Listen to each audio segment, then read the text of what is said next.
Oh my gosh, he did it again. He did that. I can't believe he actually did that. But, hello, our friends, EEARTS family. Here we are once again. Yes, we are back. And we're not in black. Well, Cindy is. She's got a black top on. Yeah.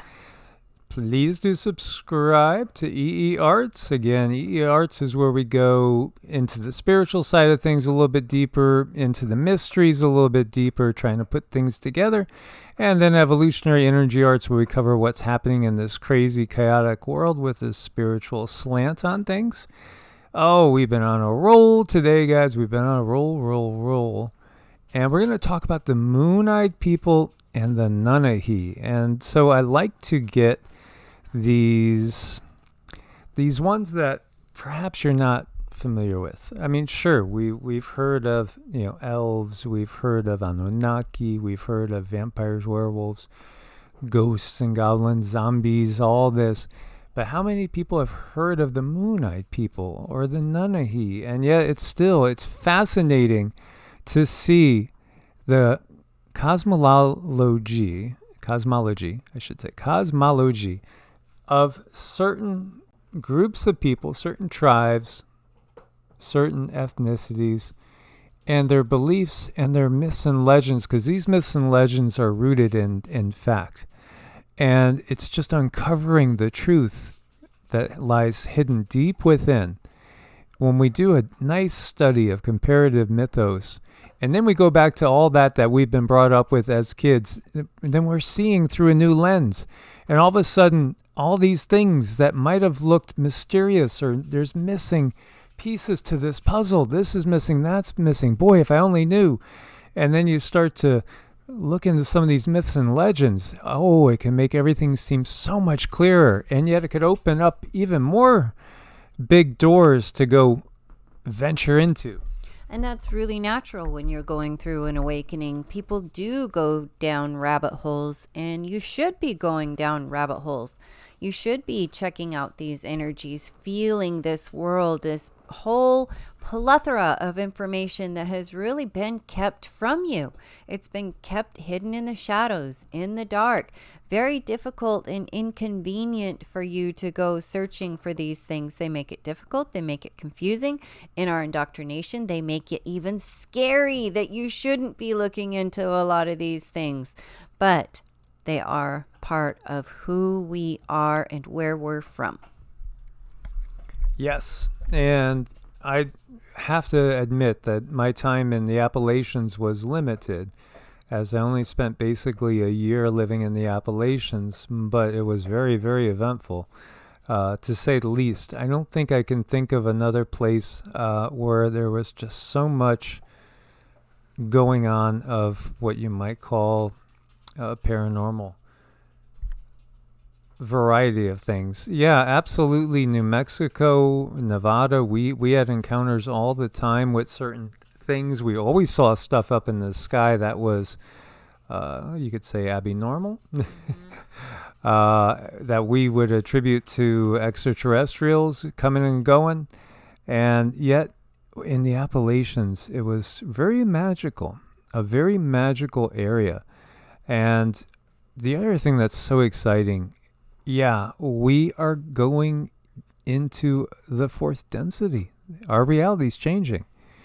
We are returning to dream time. At least that's how the Aboriginals in Australia view it.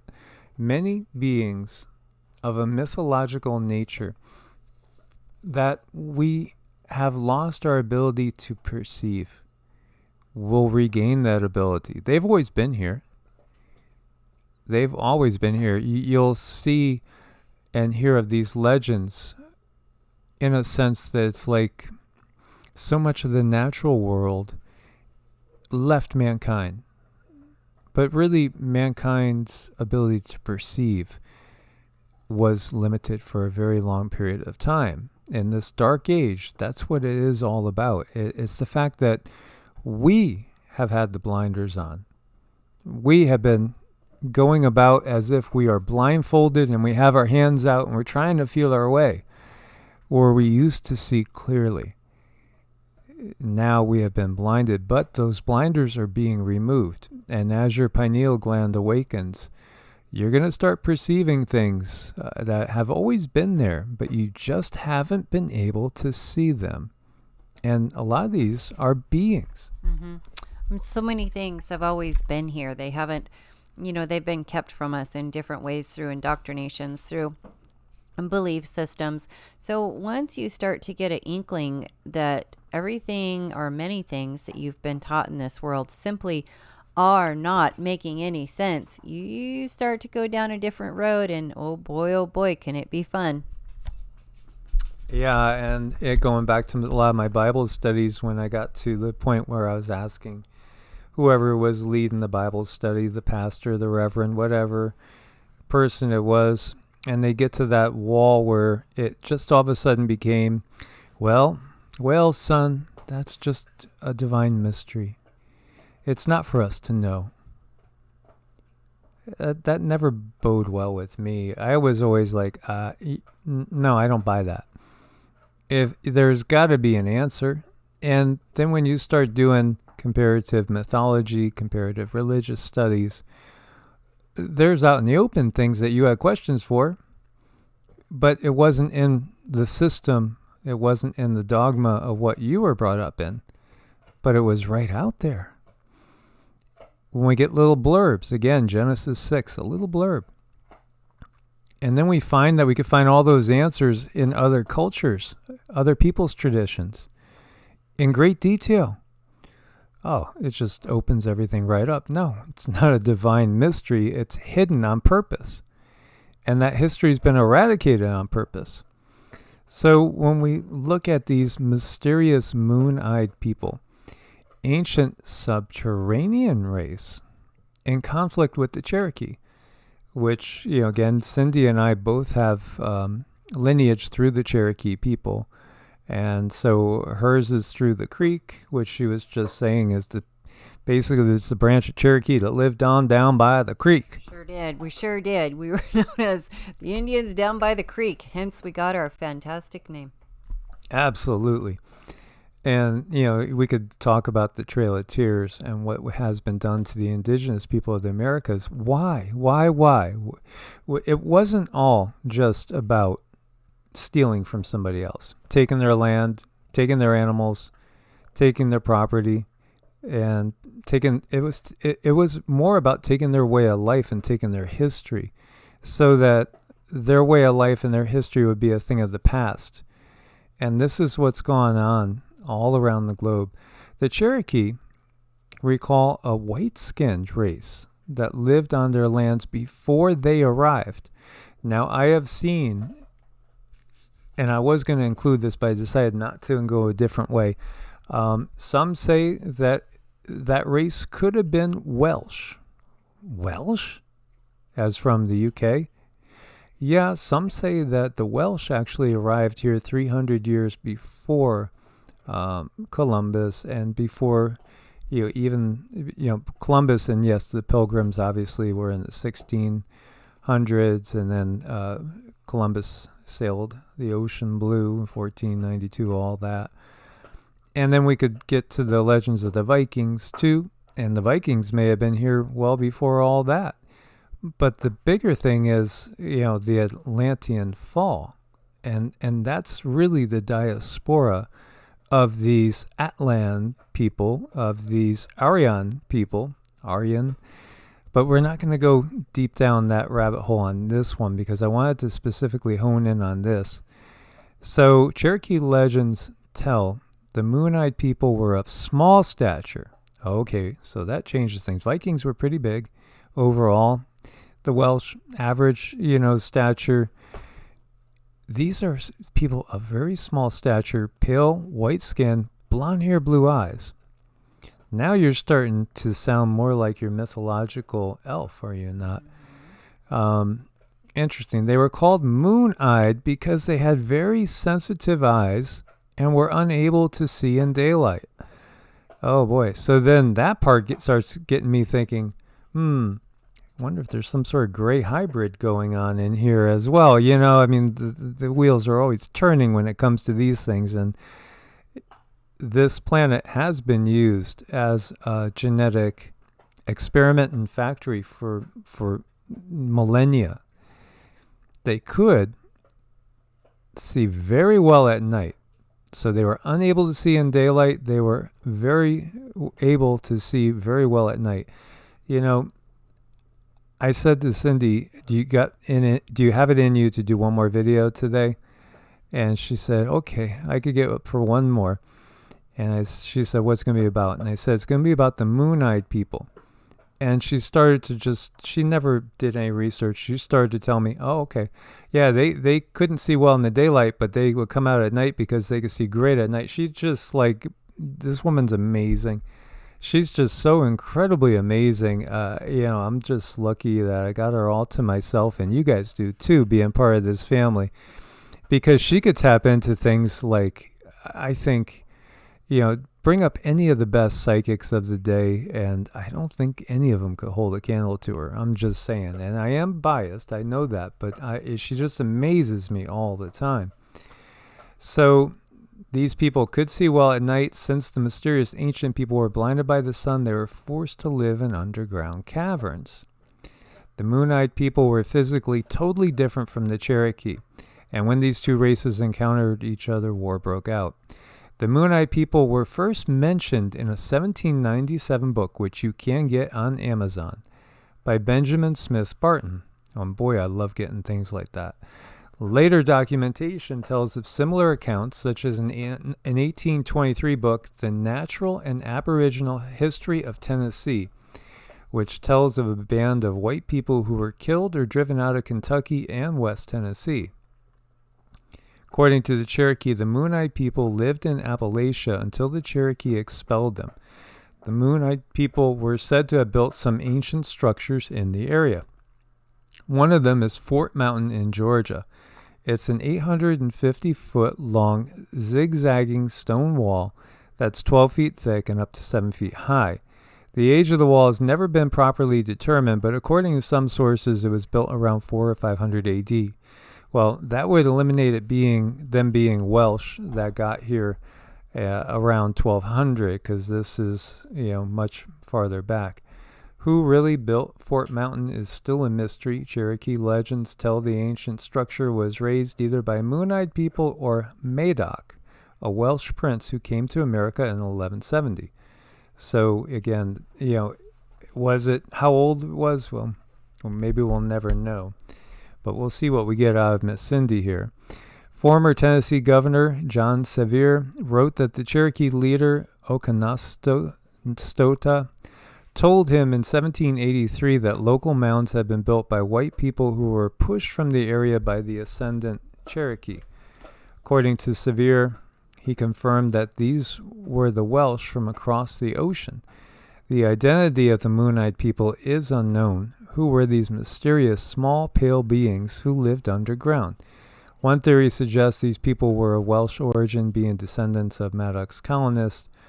An ancient structure almost identical to Fort Mountain can be found near DeSoto Falls, Alabama. It's possible it was built by these Welsh settlers after leaving Fort Mountain, as you see this marker right here. But it wouldn't make sense because, again, of the stature, and then what happened that caused them to go into the earth or just only come out at night? Did they turn into vampires? That part doesn't make sense. There are two Cherokee legends that could shed some light on this ancient mystery. One legend reveals that the Cherokee defeated the MoonEyed People and drove them from their homeland during a full moon. Another version tells that the Cherokee chased the MoonEyed People away from their home in Hiawassee, a village near what's now Murphy, North Carolina, west into Tennessee. And that's an area I know pretty well, too, because that was an area that I had seriously considered settling in. According to both Cherokee legends, the MoonEyed People went underground. That's all we know. The MoonEyed People and their fate remain an ancient, unsolved mystery. After all this time, we may never find out what happened to the white-skinned race because the truth lies buried somewhere in antiquity and may never be unearthed. Nevertheless, the legend of the MoonEyed People and their encounter with the Cherokee is absolutely fascinating. So I got a few different links that basically are telling the same story, and here you see a depiction of them. And again, the Welsh are not small people; they're pretty atypical. So, what's the real story here? This is fascinating, is it not? It is very, very fascinating. Now, this goes into that book that we were talking about. And this is actually told from a Mormon perspective. Isn't that curious? And so it's wondering if the MoonEyed People could be the Nephites who were replaced by the Cherokee. Now, of course, Mormonism is based on Christianity, but also viewing that the people of the Americas were some of the lost tribes of Israel from that ancient diaspora.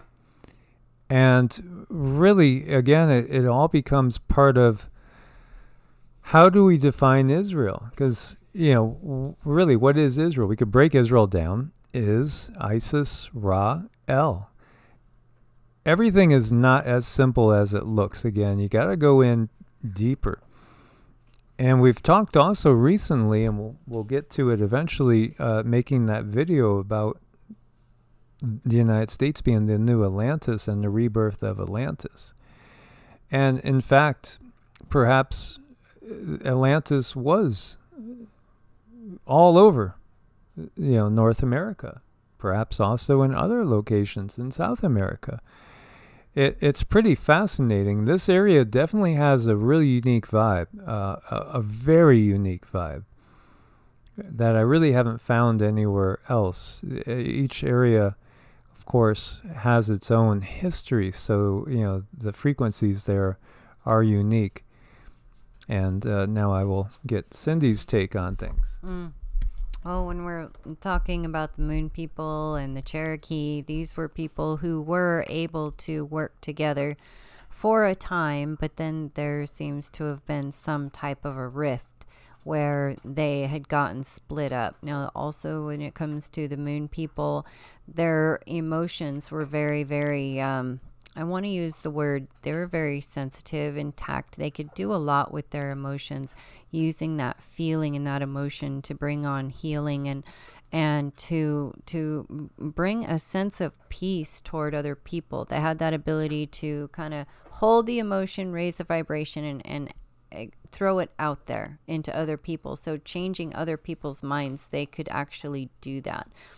Now, there did seem to be some interbreeding where there was secrets being done, and I feel that this is exactly why the tribes got broken up, because it was something that was not supposed to be done, and there's differences of opinion when it comes to tribes, and therefore they were driven out. But they also, these Moon People, were able to they were like bats. That's just exactly a really good word to use it, like bats, where they could bounce off, can feel things bouncing off of different surfaces to help them navigate their way through. So emotion, sound, all of these things, very important. Let's see. What else? Roots. They were masters when it comes to understanding roots and mushrooms. They know a lot about mushrooms. And I think actually they have been able to stay around for a very, very long time because of their medicinal knowledge, and them and the Cherokee trading this information back and forth created a very important type of understanding when it comes to living in the earth. So that's what came up when I looked into that situation. What do you see them looking like? If you could describe what they look like, if they describe them as small in stature, how small? I mean, are we talking like pygmies in Africa, or are we talking more like, maybe an average of 4.5 feet or something like that? Yeah, somewhere between 4.5, 5 feet. Little beings. And milky white kind of energy. Now, their skin is different. Their skin is almost translucent. It's almost like shining. So if you did see them in the night, there would be a glistening to their skin. They were very unique in that sense. So that sounds like, now you're making it sound like it's like Edward from Twilight. Remember how his skin was shimmering and milky? Was it sort of like that? I think so. I mean, when I look at them, I can just feel the radiance, and I can see the radiance coming off of their skin. So, where did they get this? It was from their vast knowledge of roots, and their knowledge of mushrooms kept them very, you might say that, but I don't have them as like having a bad vibe or anything like that. They're just very peaceful, lovable beings. Fascinating. It is interesting to see. And what this reminds me of then, it got me thinking of Etadorfa.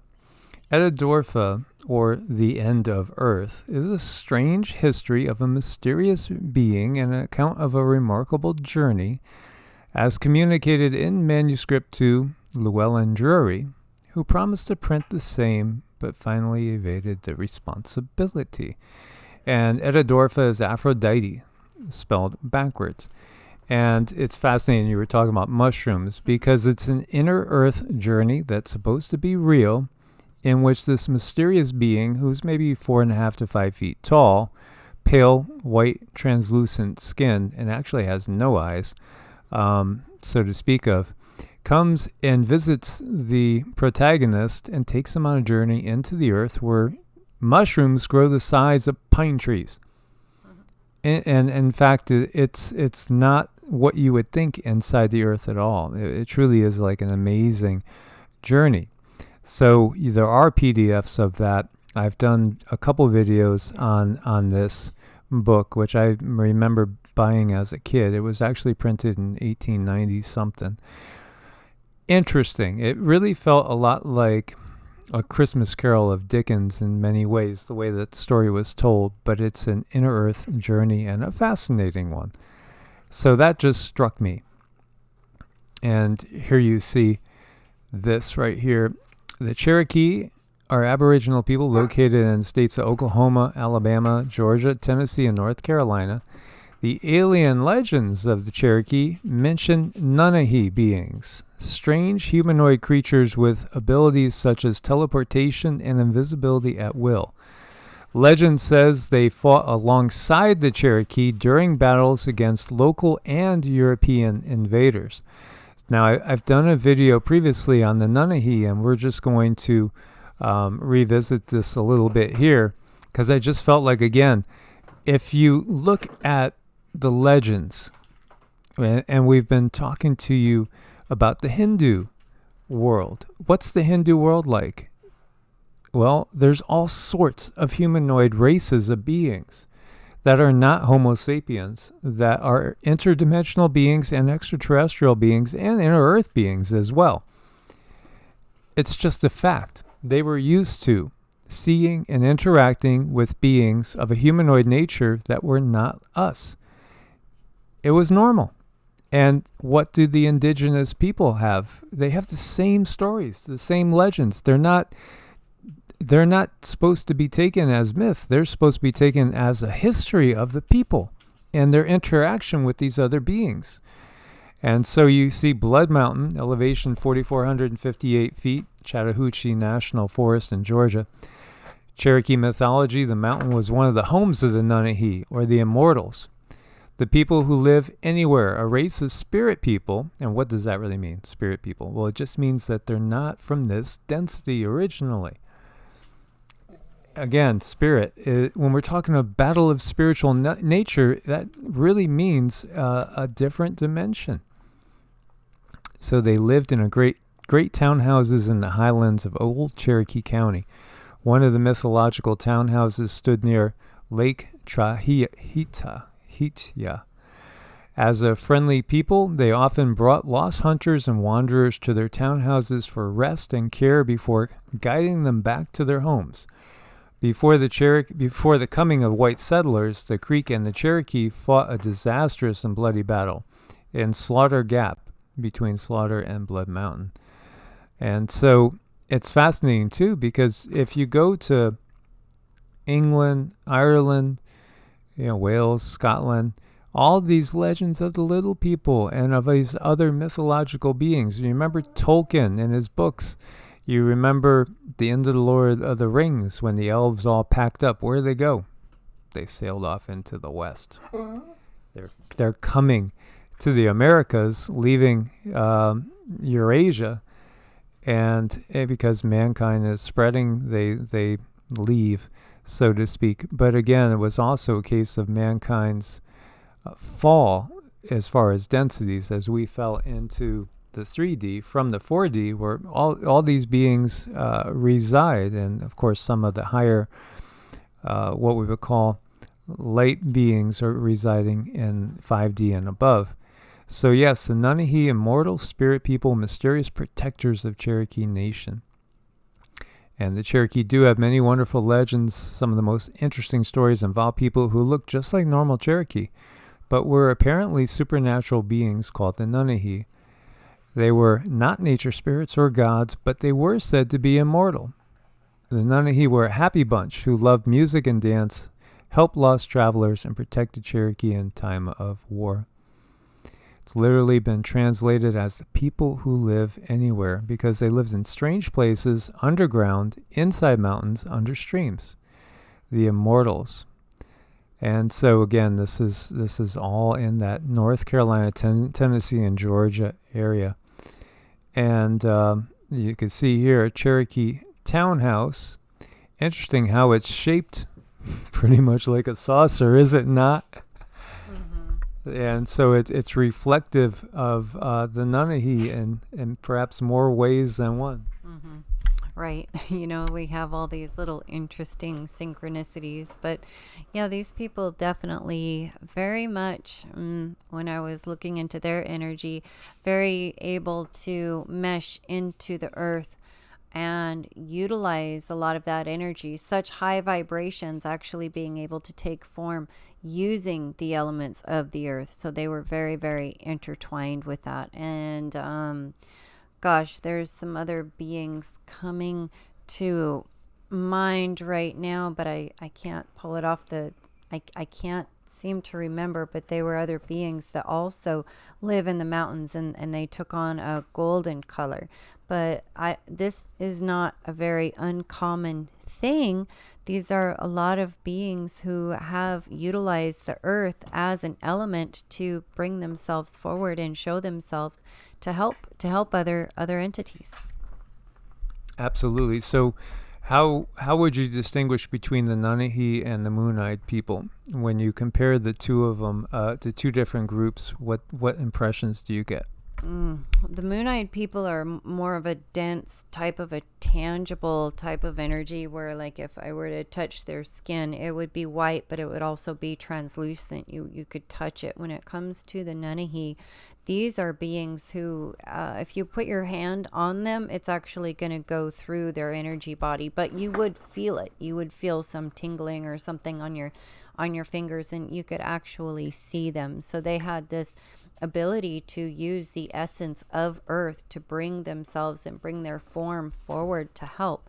So, you know, just the whole different type of understanding, and even tangible, different when it comes to one essence being tangible, like we understand tangible, and the other, like you put your hand through them and they're not, but you know you've put your hand through something. Maybe not as thick as water, but you know you put your hand through something. Kind of like feeling that static electricity, like Mm-hmm. when you have blankets and you're pulling them apart, and you could feel that kind of static charge all over you. Mm-hmm. That's what you would feel if you were to go put your hand there. So, you know, very, very different beings, different intentions, different realms. And when I do look back at places like Atlantis, when it was more of a beneficial place to be, these entities just interacted with each other on such a regular basis, and there was so much harmony.